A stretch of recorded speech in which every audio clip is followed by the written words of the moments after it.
Hello students, कैसे हैं आप सब लोग। वेलकम है आपका योद्धा बैच में। फाइनली आज हम अपना चैप्टर नंबर सेकंड एंड कर देंगे। इससे दो पार्ट में जितना कुछ पढ़ाया है, उम्मीद है आपने उसे अच्छे से पढ़ लिया होगा, उसे अच्छे से याद भी कर लिया होगा। तो फाइनली पार्ट नंबर थर्ड पे चलते हैं।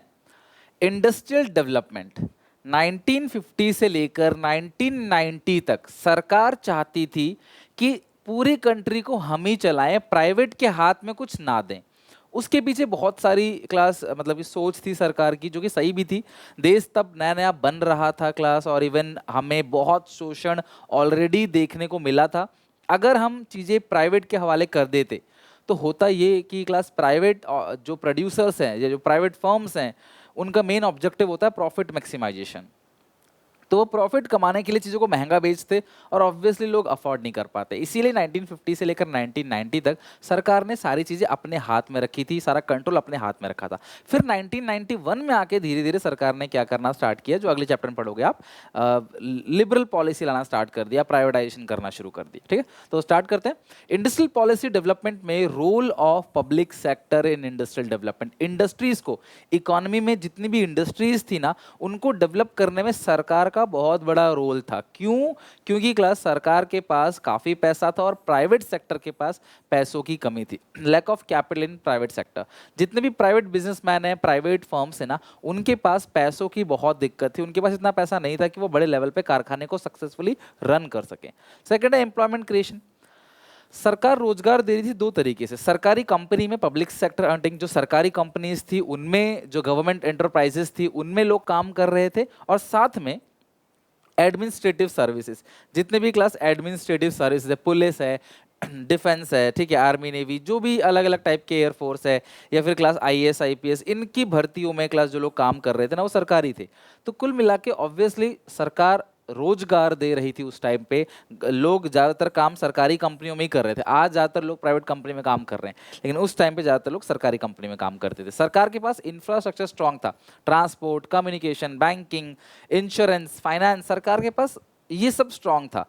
सरकार के पास पैसों की दिक्कत नहीं थी as compare to private producers. उनको पैसों की दिक्कत थी। तब कोई बड़े बड़े प्लेयर्स नहीं थे, है ना। आप टाटा बिरला यही सुनते हो क्लास, इसके अलावा कोई बड़े बड़े प्लेयर नहीं थे। तो सरकार चाहती थी कि भैया हमारे पास स्ट्रांग इंफ्रास्ट्रक्चर है, हम लोग काम कर सकते हैं प्रॉपर तरीके से। इसलिए सरकार इंडस्ट्रीज को खुद डेवलप करना चाहती थी। 1950 से लेकर 1990 तक की ये सरकार की सोच है। Generation of income. सरकार क्लास इनकम जनरेट कर रही थी इकोनॉमी में, मतलब जो नेशन की इनकम थी वो गवर्नमेंट की तरफ से ज़्यादा आ रही थी, प्राइवेट की तरफ से कम आ रही थी। इतने बड़े प्लेयर ही नहीं थे प्राइवेट के, जो थोड़े बहुत थे उन्होंने अंग्रेजों ने बर्बाद कर दिया। अगला क्लास सबसे मेन जो मैं मानता हूँ पर्सनली, वो है class objective of social welfare. सरकार जब अपनी कंपनी चलाती है, कंपनी बनाती है, तो रोजगार तो देती ही देती है, नेशन में इनकम भी क्रिएट करती है, लेकिन साथ में सरकार का जो मेन मोटो होता है वो होता है सोशल वेलफेयर का। जबकि प्राइवेट बिजनेसमैन का जो मेन मोटो होगा वो सोशल वेलफेयर नहीं होगा, वो प्रॉफिट मैक्सिमाइजेशन होगा।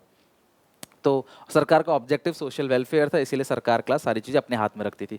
तो क्वेश्चन अगर आता है role of public sector in industrial development, तो क्लास आपको इन पॉइंट्स को लिखना है और क्लास दो दो तीन तीन लाइन हर एक पॉइंट को एक्सप्लेन करना है।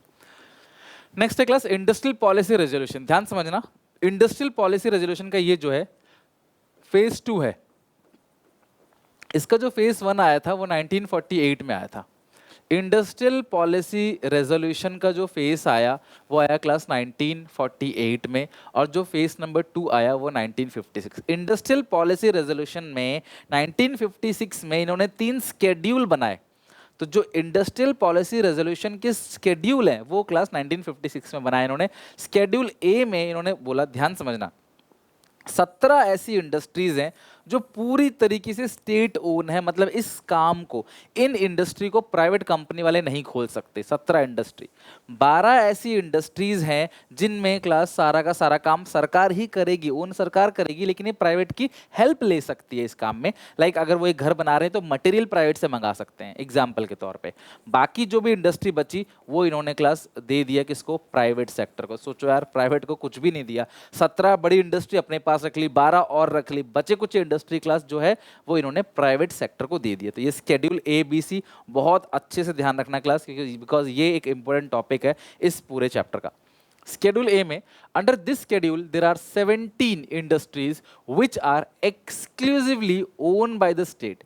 Industry like arms, ammunition, हथियार हो गया, atomic energy हो गया, iron steel industry हो गया, heavy machinery, mineral oil, coal, aircraft, खाली oil, railway, shipping, ये सारी की सारी इंडस्ट्री सरकार ने बोला भैया एक्सक्लूसिवली पूरी तरीके से इसे हम ही चलाएंगे, आप प्राइवेट वाले मत चलाओ इसको, हम चलाएंगे, उनको अलाउ नहीं किया। Schedule B के अंदर under this schedule 12 industry which are state own in which the state would generally set up new enterprises but in which private enterprise would be expected only to supplement the effort. यानी class वो कहीं ना कहीं state की industry में help कर सकती हैं। फर्टिलाइजर्स हो गया, एल्युमिनियम हो गया, मशीन टूल हो गया, अदर माइनिंग एक्टिविटी हो गया, इसमें भी सरकार ने कुल मिला के अपना कब्जा कर लिया। बाकी जो बच्ची कुछ इंडस्ट्री है वो स्केड्यूल सी में डाल दिया। Under this schedule the remaining industries are developed by the private sector but they have to take license from the government। यानी कि अभी भी उनको लाइसेंस लेना पड़ेगा। इस लाइसेंस राज को सरकार ने 1991 में आके खत्म कर दिया, बट उससे पहले इनको छोड़कर 17 और 12, 17, 12 इनको छोड़कर जो इंडस्ट्रीज है वो आप चला सकते हो हमसे परमिशन लेके। In order to open new industry और expand the production, however nowadays it is easy to obtain license from the government. Government also provide subsidy tax benefit to those company who establish their business in backward area. तो आजकल simple licence लेना, उस time पे licence में problem होती थी, because देश जो है जस्ट आज़ाद हुआ, सबको मनसाती भी लूट लेना, प्राइवेट लोग तो लूटेंगे भी, सीधी सी बात है, प्रॉफिट मोटिव है, वो सीधे एक ही चीज़ देखते हैं, मुनाफा, कैसे मुनाफा हो। तो क्लास वो फिर गलत करते, इसीलिए सरकार ने चीज़ों को अपने हाथ में रखा, जो कि उस टाइम पे सही था। स्मॉल स्केल इंडस्ट्री देश को डेवलप करने में, एम्प्लॉयमेंट देने में, फॉरेन करेंसी इकट्ठा करने में बहुत बड़ा रोल है एसएसआई का। स्मॉल स्केल इंडस्ट्री, छोटे छोटे कारखाने, लघु उद्योग जो होते हैं। स्मॉल स्केल इंडस्ट्री को रिकॉग्नाइज किया था 1955 में, और 1955 में क्लास यहाँ पे 1950 में आ गया था स्मॉल स्केल इंडस्ट्री। उस टाइम पे क्लास जो कंपनी में असेट का इन्वेस्टमेंट 5 लाख से कम का है, ठीक है, अप टू 5 लाख का इन्वेस्टमेंट है, उसको बोलते हैं स्मॉल स्केल इंडस्ट्री। ऐसी इंडस्ट्री जिसमें 5 लाख रुपए तक की मशीनरी पड़ी हुई है, 5 लाख तक का इन्वेस्टमेंट हो रखा है मशीन में, उसको बोलते हैं क्लास स्मॉल स्केल इंडस्ट्री। आपको लगेगा सर 5 लाख तो बहुत कम है, लेकिन आप सन देख लो 1950, तो तब क्लास 5 लाख रुपए एक्चुअली में क्लास जो है वो अच्छा खासा अमाउंट था। तो ऐसे 5 लाख से कम जिन्होंने अपने में से 4 लाख की असेट लगा रखी है, बिजनेस में 5 लाख का असेट लगा रखा है, वो स्मॉल स्केल इंडस्ट्री है। सरकार उनको प्रोटेक्ट करती थी, टैक्स कंसेशन देती थी, उनके लिए कुछ प्रोडक्ट को रिजर्व करती थी। और आज की दिन अगर बात करें क्लास, तो ये लिमिट जो है असेट्स की वो 10 करोड़ तक पहुंच गई। ये टाइम टाइम चेंज होता रहता है, ठीक है। पहले 2016 की बात करें तो 1 करोड़ था। और ये जो small scale industry generally labour intensive होते हैं, इसमें लेबर काम कर रहे होते हैं, तो लेबर को रोजगार भी मिलता है। और एक जगह बड़ी कंपनी खोलने से अच्छा अलग अलग जगह छोटी छोटी कंपनी है, तो वहाँ के आसपास के लोगों को वो रोजगार दे रहा था। तो ये स्मॉल स्केल इंडस्ट्री काफी फायदा हुआ, जिसके 5 साल बाद 1955 में class the village and small scale industry committee, जिसको बोलते हैं कार्वे कमेटी, ने इसको रिकॉग्नाइज किया as a small scale industry. तो प्रॉपर प्रोटेक्शन मिला इनको। अब स्मॉल स्केल इंडस्ट्री का फायदा क्या है क्लास? स्मॉल स्केल इंडस्ट्री करती क्या है क्लास काम? सबसे पहला एम्प्लॉयमेंट जनरेशन। छोटी छोटी कंपनियां जो हैं वो रोजगार क्रिएट करती हैं, एम्प्लॉयमेंट जनरेट करती हैं। छोटी कारखाने खुलेंगे, लेबर इंसेंटिव यूज करती है, लेबर इंसेंटिव, तो आसपास के जो लोग हैं ना क्लास, वहाँ पे वो लोग काम करने आते हैं, तो काफ़ी रोजगार मिलता है। लगभग 45 to 50% अराउंड मान लो एक्सपोर्ट जो हो रहा है इंडिया का, वो पूरा क्लास स्मॉल स्केल इंडस्ट्री की तरफ से ही हो रहा था उस टाइम पे। लगभग आधा, मतलब कि टोटल एक्सपोर्ट अगर 100 करोड़ का हो रहा है तो 50 करोड़ का कंट्रीब्यूशन किया स्मॉल स्केल इंडस्ट्री ने। और ऑब्वियसली लोगों को रोजगार मिल रहा है, तो लोगों का वेलफेयर भी हो रहा है। ये सारे बेनिफिट थे स्मॉल स्केल इंडस्ट्री के। और सरकार ने स्मॉल स्केल इंडस्ट्री को प्रोटेक्ट करने के लिए ऑब्वियसली कुछ टैक्स कंसेशन दिए, उनको सस्ते रेट पे ज़मीन दी, सस्ते रेट पे बिजली का बिल उनको प्रोवाइड कराया, सब्सिडीज दी उनको। और इवन क्लास उन लोगों को सरकार ने कुछ प्रोडक्ट रिजर्व कर दिए, जैसे टिश्यूज हो गए, नैपकिन, चॉकलेट्स, ये सब चीज़ें आप ही बनाओ, है ना। छोटे टॉयज हो गए, वो आप ही बनाओ, ये सारी चीज़ें आप ही बनाओ। बड़ी कंपनी इसको नहीं बनाएंगी तो आपको कंपटीशन नहीं मिलेगा, आप सर्वाइव कर पाओगे। इस तरीके से स्मॉल स्केल इंडस्ट्री को काफ़ी बेनिफिट दिया सरकार ने 1950s के टाइम पे। इनके बारे में क्लास एक क्वेश्चन पूछा जा सकता है क्लास, एक तरीके से प्रशांत चंद्र महालनोबिस है, इनका जो मॉडल है वो इंडिया ने सेकंड 5 ईयर प्लान में अडॉप्ट किया था। क्लास ध्यान रखना, पीसी यानी प्रशांत चंद्र महालनोबिस मॉडल को सेकंड 5 ईयर प्लान में क्लास इंडिया ने अडॉप्ट किया था 1956 से लेकर 1961। यानी कि पहला था 51 से 56, 51 से 56। दूसरे 5 ईयर प्लान में क्लास सरकार ने क्या किया, इनकी पॉलिसीज को अपनाया था, इनके जो मॉडल है उसको क्लास इन्होंने अपनाया था। दूसरी बात, प्रशांत चंद्र महालनोबिस को आर्किटेक्ट ऑफ इंडियन प्लानिंग कहा जाता है। इंडियन प्लानिंग के आर्किटेक्ट इनको माना जाता है। बहुत बड़ी हस्ती है, इन्होंने क्लास देश के डेवलपमेंट के लिए बहुत बड़ा रोल निभाया। इन्होंने क्लास स्टार्ट किया था जनरल संख्या और even class establish Indian statistical institute, इन्होंने क्लास इंडियन स्टैटिस्टिकल इंस्टीट्यूट को भी फाउंड किया, यानी कि ISI। ठीक है।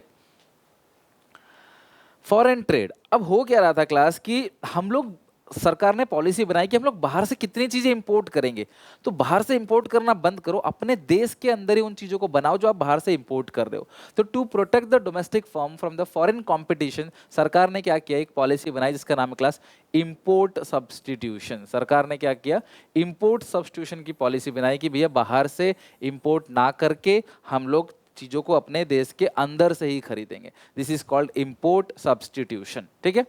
और इंपोर्ट सब्सटीट्यूशन के लिए सरकार ने 2 ट्रेड पॉलिसी बनाई, जिससे सरकार डोमेस्टिक प्रोड्यूसर्स को फॉरेन कंपटीशन से क्लास एक तरीके से बचा रही थी। मेरी बात समझना, जो बाहर के लोग हैं वो हमारे इंडिया में सस्ता सामान बेच रहे थे, तो इंडियन लोग, उनके पास मशीन थी, टेक्नोलॉजी थी, हमसे बहुत आगे थे, वो लॉस भी झेल सकते थे, तो इंडियन लोग बाहर का सामान खरीद रहे थे, हमारे देश के लोगों से सामान खरीद ही नहीं रहे थे। तो हमारे जो डोमेस्टिक प्रोड्यूसर्स हैं उनको प्रोटेक्ट करने के लिए, जो डोमेस्टिक प्रोड्यूसर्स हैं उनको प्रोटेक्ट करने के लिए सरकार ने क्या किया, टैरिफ और कोटा लगाया। टैरिफ का मतलब क्या है, हैवी टैक्सेस। टैक्सेस इतने ज़्यादा लगा दो कि लोग बाहर से चीज़ें खरीद ही ना पाएं, इतने हाई रेट ऑफ टैक्सेस। मैं आपको इमेजेस दिखाता रहता हूँ ताकि क्लास आपको एग्जाम में इमेज बेस्ड क्वेश्चन भी आते हैं। तो टैक्सेस को सरकार ने एक तरीके से बढ़ा दिया, high rate of tax. Tax जितना ज़्यादा होगा लोग इंपोर्ट कम करेंगे। मान लो मैं बाहर से 100 रुपये का पेन लेने गया, सरकार ने बोला 50 रुपये हम टैक्स लेंगे, तो मुझे पेन 150 का पड़ेगा, तो मैं बाहर से नहीं खरीद के अपने देश के लोगों से खरीदूंगा, तो मेरे देश के लोगों का सेल होगा, उनको पैसा मिलेगा, वो रोजगार देंगे 10 लोगों को, तो इससे हमारा फायदा होगा। सरकार ने क्या किया, टैक्स बढ़ा दिया, टैरिफ, कोटा लगा दिया सरकार ने। कोटा का मतलब क्या होता है, क्वांटिटेटिव टैक्स। टैरिफ का मतलब क्या है, टैक्स। कोटा का मतलब क्या है, क्वांटिटेटिव रेस्ट्रिक्शन। ठीक है। सरकार ने क्वांटिटेटिव रेस्ट्रिक्शंस को लगाना चालू किया। कहने का मतलब क्या है, सरकार ने क्वांटिटी पर रेस्ट्रिक्शन लगाना चालू कर दिया कि भैया आप इतनी क्वांटिटी ही सामान ले सकते हो बाहर से, इससे ज़्यादा क्वांटिटी आप नहीं ले सकते। मैं मान लो कि आप बाहर से इंपोर्ट कर रहे हो तो 100 टन आप इंपोर्ट कर सकते हो, बस उससे ज़्यादा आप इंपोर्ट नहीं कर सकते। इससे फ़ायदा क्या होगा कि हम बाहर से इंपोर्ट कम करेंगे, हमारी करेंसी हमारे देश के अंदर रहेगी, हमारे देश के लोगों को रोजगार मिलेगा। ये पॉलिसी सरकार की 1950 से 1990 तक हमारे डोमेस्टिक प्रोड्यूसर्स जो हैं उनको प्रोटेक्ट करने के लिए सरकार ने टैरिफ और कोटा लगाया।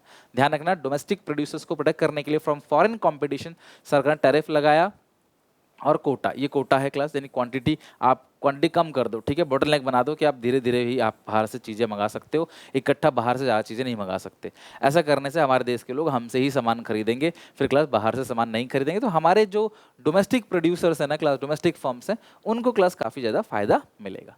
Right, and that's it is ख़त्म। बाकी इस चैप्टर में इतना ही था और हमने इस चैप्टर को पूरी तरीके से ख़त्म कर दिया। आई होप आप इस चैप्टर को अच्छे से लर्न कर लोगे, एक एक कॉन्सेप्ट, एक एक चीज़ इसकी अच्छे से याद करके समझ के पढ़ के आओगे। ठीक है, मिलते हैं नेक्स्ट क्लास में नए चैप्टर के साथ। Take care, bye bye. तो इसे पढ़ के याद जरूर करके आना। ठीक है, चलो बाय।